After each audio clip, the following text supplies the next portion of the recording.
बिस्मिल्लाहिर्रहमानिर्रहीम। अस्सलाम वालेकुम dear students, I am engineer Abdul Basit. ठीक है, we are in lecture 2 of week 1। ठीक है, कोर्स कंटेंट ऑलरेडी आप लोगों ने पढ़ लिया है। ठीक है, सब्जेक्ट हमारा पे है जियो टेक्निकल इंजीनियरिंग 1। ठीक है, okay, in this tutorial we are going to discuss about the introduction of geo technical engineering 1। ठीक है, एक्चुअली हमारे पास जो टेक्निकल इंजीनियरिंग 1 या ये सब्जेक्ट किन चीज़ों को कवर करता है और ये है क्या, इसकी थोड़ी सी इंट्रोडक्शन है यहाँ पे। ठीक है, सो बीइंग सिविल इंजीनियर, अगर हम अर्थन मटेरियल्स को या जो भी हमारे पास फाउंडेशन के रिलेटेड या जो हमारे पास ग्राउंड के रिलेटेड जो भी है, ठीक है, उसको डिस्कस करेंगे। ठीक है, उन मटेरियल्स को डिस्कस करेंगे। So we should discuss the soil and rocks and ground water. ठीक है, अब हमारे पास सॉइल क्या चीज़ है, तो डिफिनीशन तो हम इसकी उसको डिस्कस करेंगे, लेकिन आप सिर्फ ये देख लो कि जो मिट्टी है हमारे पास ज़मीन में, ठीक है, जो खाक है, this is actually called soil. ठीक है, और इसकी आम हमारे पास जो इस्तिलाह पाई जाती है, ठीक है, सॉइल के बारे में, वो क्या है। एंड देन बीइंग इंजीनियर आप लोग सॉइल को किस किस तरह से डिफ़ाइन करते हो, ये मैं आपको बताऊंगा। देन रॉक्स, ठीक है, चट्टान, ठीक है, एंड देन ग्राउंड वाटर। तो ग्राउंड वाटर का भी अपना एक रोल है इसमें। ठीक है, और वो ये है कि अगर हमारे पास ग्राउंड वाटर का लेवल लेट से बहुत ऊपर है, ठीक है, तो मतलब इसका ये हुआ कि अब हमारे पास सॉइल में जो वाटर लॉगिंग है उसके चांसेस ज़्यादा है। ठीक है, लिक्विफिकेशन की चांसेस ज़्यादा है। तो ये हमारे पास एक इम्पॉर्टेंट एस्पेक्ट है कि ग्राउंड वाटर कहाँ पे लाई करता है, ठीक है, किस पोजीशन पे है। तो अगर हमारे पास ज़्यादा डीप है तो आपका सॉइल जो है वो ड्राई रहेगा और वो हमारे पास उसकी बेयरिंग कैपेसिटी कंपेरेटिवली ज़्यादा होगी। लेकिन अगर हमारे पास ये वाटर जो ग्राउंड वाटर लेवल है ये बहुत ऊपर होता है, तो फिर इसके अलग हमारे पास कॉन्सिक्वेंसेस हैं। ठीक है, वो हम टाइम टू टाइम डिस्कस करेंगे। Then coming towards this definition, being civil engineer आप सॉइल को कैसे डिफाइन करते हो, या सॉइल आपके लिए क्या चीज़ है। ठीक है, और आम लोग इसको डर्ट कहते हैं, ठीक है, धूल कहते हैं। ठीक है, तो सॉइल और डर्ट में फ़र्क क्या है, यू कैन से इंजीनियर के लिए और आम आदमी के लिए मिट्टी में क्या फ़र्क है। आम आदमी किस चीज़ को मिट्टी कहता है और हम किस चीज़ को मिट्टी या सॉइल कहते हैं। ठीक है, so if you can grow food in it, get paid to analyse it, और get college credit for playing with it, it's soil, otherwise it is dirt. मतलब इसका क्या हुआ कि अगर आप सॉइल में कुछ बेहतर कर सकते हो, लाइक अगर आप इसमें से पौधे उगा सकते हो, तो उस सॉइल को इन्वेस्टिगेट करना कि खेत में हमारे पास जो जो मिट्टी है, ठीक है, वो किस टाइप की है। ठीक है, तो उसको अगर आप लोग इन्वेस्टिगेट कर रहे हो, so then it is soil for you. अगर आप इसकी एनालिसिस कर रहे हो, लाइक बेयरिंग कैपेसिटी, कंपैक्शन वगैरह फाइंड कर रहे हो, बीइंग सिविल इंजीनियर उसके ऊपर कंस्ट्रक्शन करनी है या रोड बनाना है, तो वो सॉइल आपके लिए क्या है, then it is soil for you. वो मिट्टी आपके लिए सॉइल है। ठीक है, क्योंकि आप उसको इन्वेस्टिगेट कर रहे हो। और अगर आप उस सॉइल को इन्वेस्टिगेट कर रहे हो अपने कॉलेज में, यूनिवर्सिटी में, लैब में जाके, ठीक है, और उस पर टेस्ट कर रहे हो ताकि आपको अच्छे मार्क्स मिले, then again it is soil for you. लेकिन अगर ये सब कुछ नहीं है, तो फिर ये ज़मीन में जो भी सॉइल आपके सामने आता है, आप चलते हो और उसके साथ धूल उड़ती है, गाड़ी चलती है, धूल उड़ती है, ठीक है, then this is dirt for you. ठीक है, तो मतलब आपका जो फ़ायदे की चीज़ हो, फ़ायदे के लिए आप उसको इन्वेस्टिगेट करते हो, सो वो सॉइल है, अदरवाइज इट इज़ डर्ट। ठीक है, so this is the difference between the terminology for engineers and for common people. Okay, then branches of geotechnical engineering. ठीक है, so first of all we have soil mechanics. ठीक है, soil mechanics हमारे पास broadly जब हमारे पास पहले investigation होती थी सॉइल की, this was soil mechanics.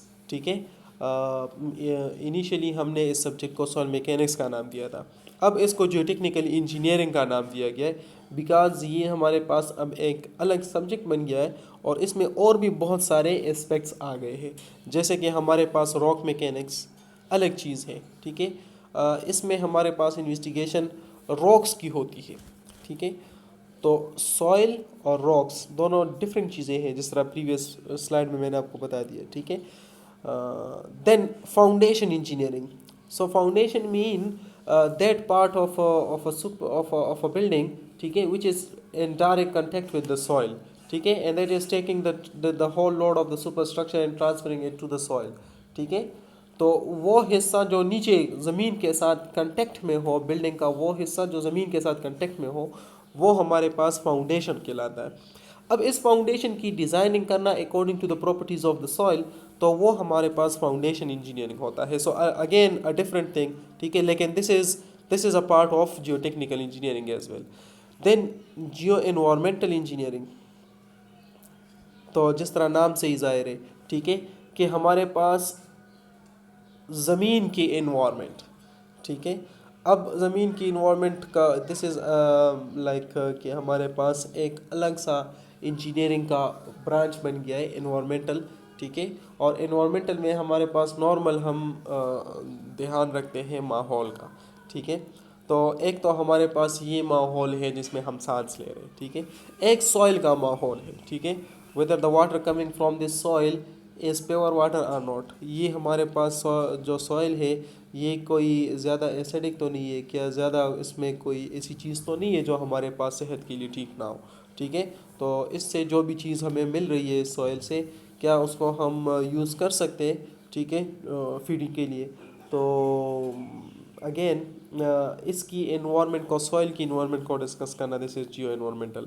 Then geo technical earthquake engineering. ठीक है, इसमें हमारे पास अर्थक्वेक के बारे में डिस्कशन होती है according to the knowledge of the soil. ठीक है, and then we have geological engineering या जियोलॉजिकल जो हमारे पास इन्वेस्टिगेशन होती है, मतलब different types of stones, different types of soils, different types of rocks, उसको डिस्कस करना, उसको देखना। ठीक है, then it is geological engineering.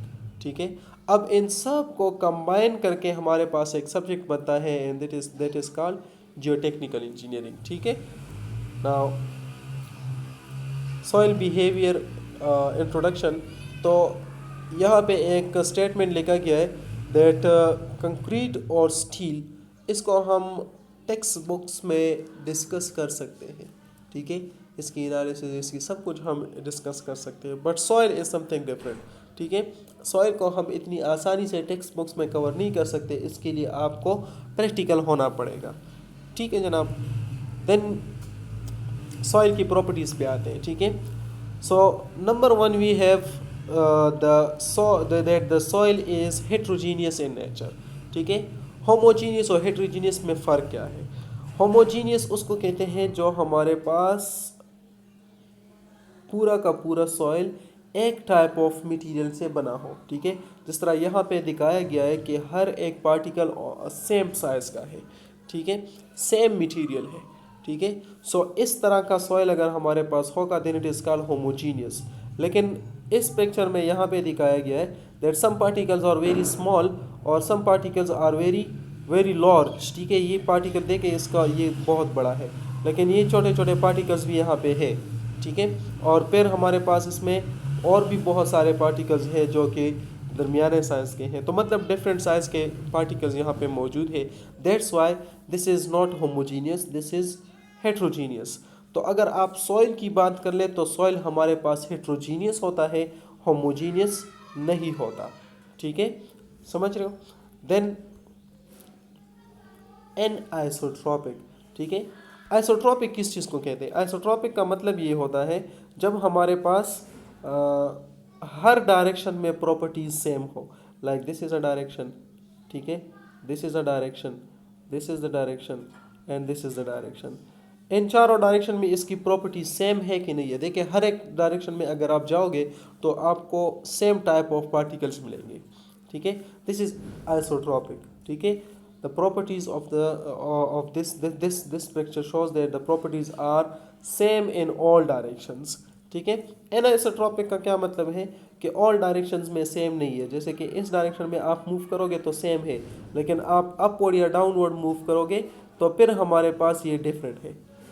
ठीक है जनाब, यहाँ पे हमारे पास राउंड पार्टिकल है, फिर हमारे पास ऊपर एलोंगेटेड पार्टिकल है। So there is a huge difference कि हमारे पास एक डायरेक्शन में प्रॉपर्टी सेम है, दूसरे में सेम नहीं है।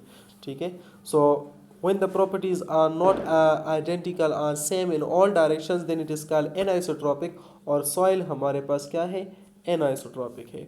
ठीक है, इस स्लाइड में आप ज़रा देख लें, यहाँ पे अगर आप देखेंगे इन दिस पिक्चर, यहाँ पे आपको नज़र आ रहा है कि एक लेयर हमारे पास ये है जो कि हमारे पास थोड़े से हेवी मटेरियल्स का बना हुआ है। This is of different colour and different size material, ये डिफरेंट कलर डिफरेंट साइज का है। फिर अगेन ठीक है, तो देखिए सॉइल में कितने लेयर्स हैं और कितने डिफरेंट टाइप्स हमारे पास, मतलब ये होमोजीनियस भी नहीं है और आइसोट्रॉपिक भी नहीं है। This is anisotropic and heterogeneous in nature.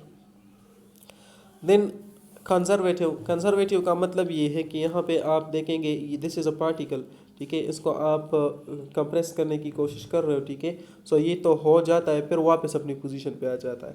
ठीक है, ओरिजिनल पोजीशन पे जिस तरह फॉर्म होता है। So in that case this is called conservative material.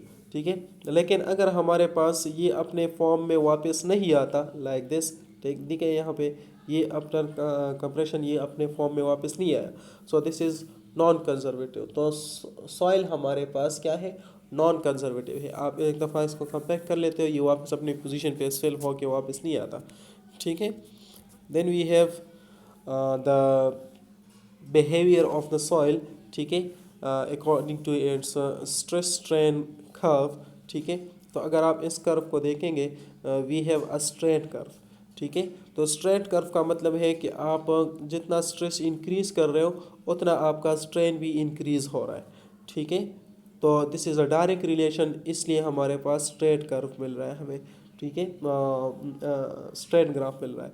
लेकिन अगर आप नीचे यहाँ पे इस ग्राफ को देखेंगे, ठीक है, सो जितना हमारे पास स्ट्रेस बढ़ रहा है, so initially we are having a straight curve.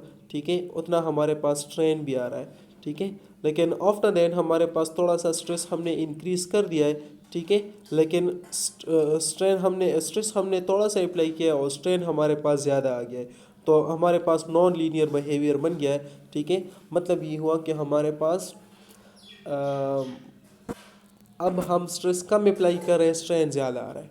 ठीक है, सो अब हमारे पास ये स्ट्रेट कर्व नहीं दे रहा, so when the curve is not straight this is called non linear behaviour. तो सॉइल हमारे पास नॉन लीनियर इन नेचर है। ठीक है, लीनियर नहीं है। Then we have few examples. ठीक है, जियोटेक्निकल इंजीनियरिंग के हमारे पास डिफरेंट प्रोजेक्ट्स हैं। ठीक है, तो उसको बारी बारी हम देख लेते हैं कि हमारे पास कौन कौन से ऐसे जियोटेक्निकल प्रोजेक्ट्स इन पास्ट हो चुके हैं।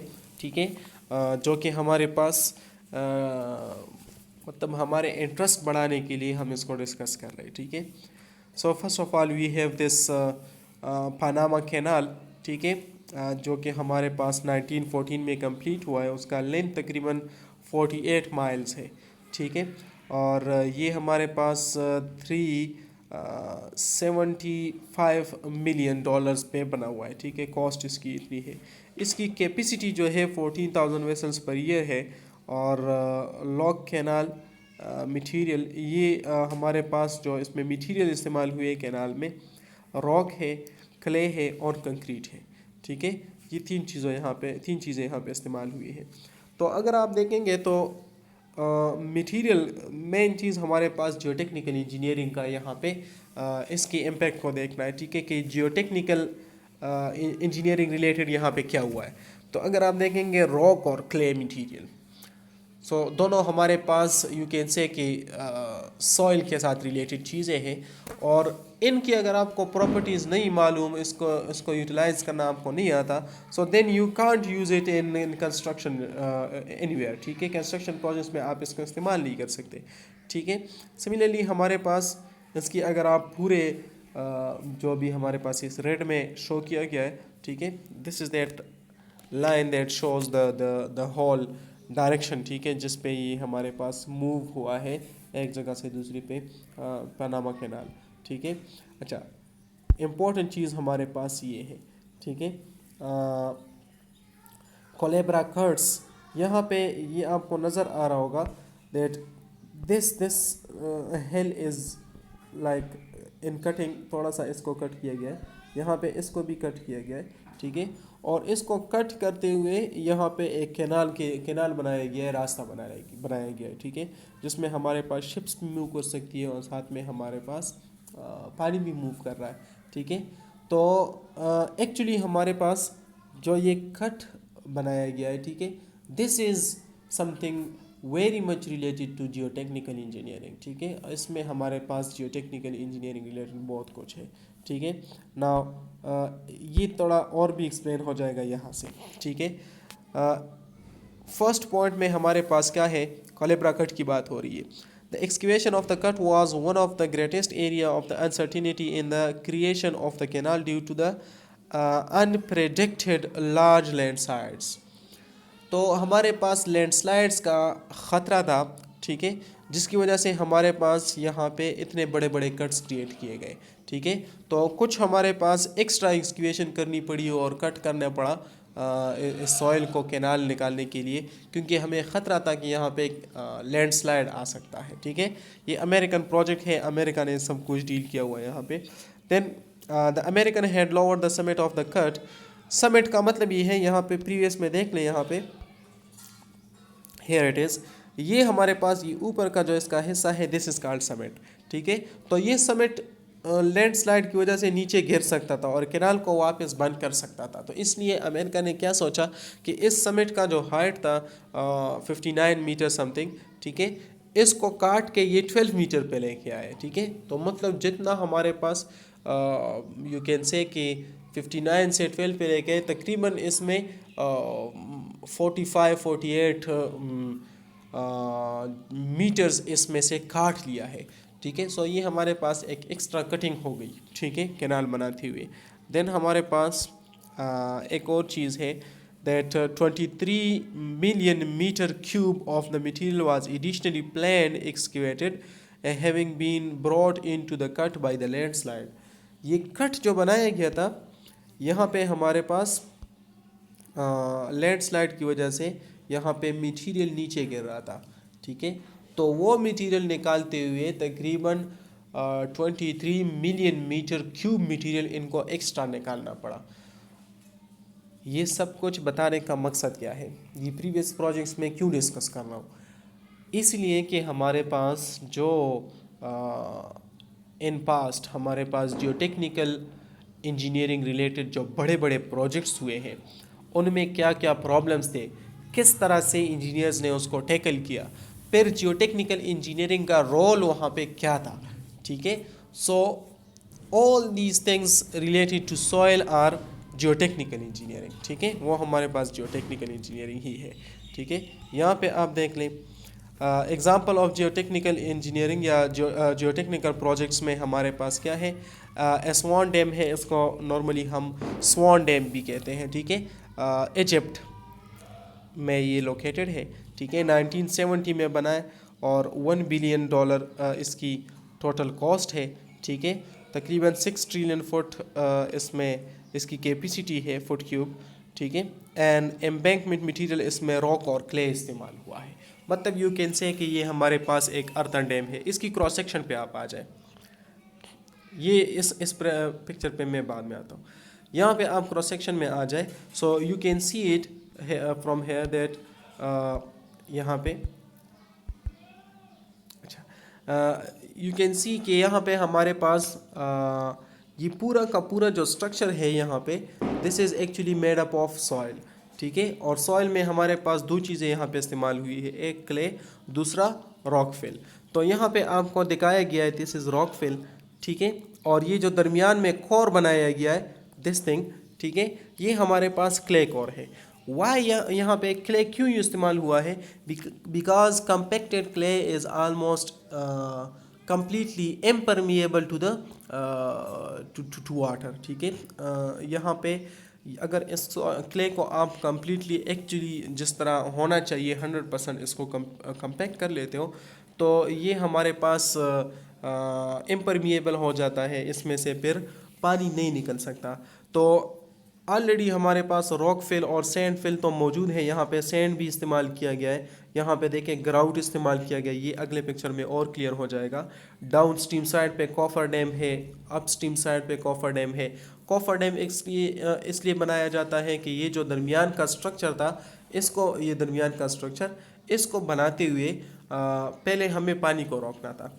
तो पहले हमने यहाँ पे डैम बनाया और यहाँ पे डैम बनाया ताकि पानी रुक जाए, इधर साइड जो दरमियान में हमने काम करना है वो एरिया कम्प्लीटली ड्राई हो जाए। ठीक है जनाब।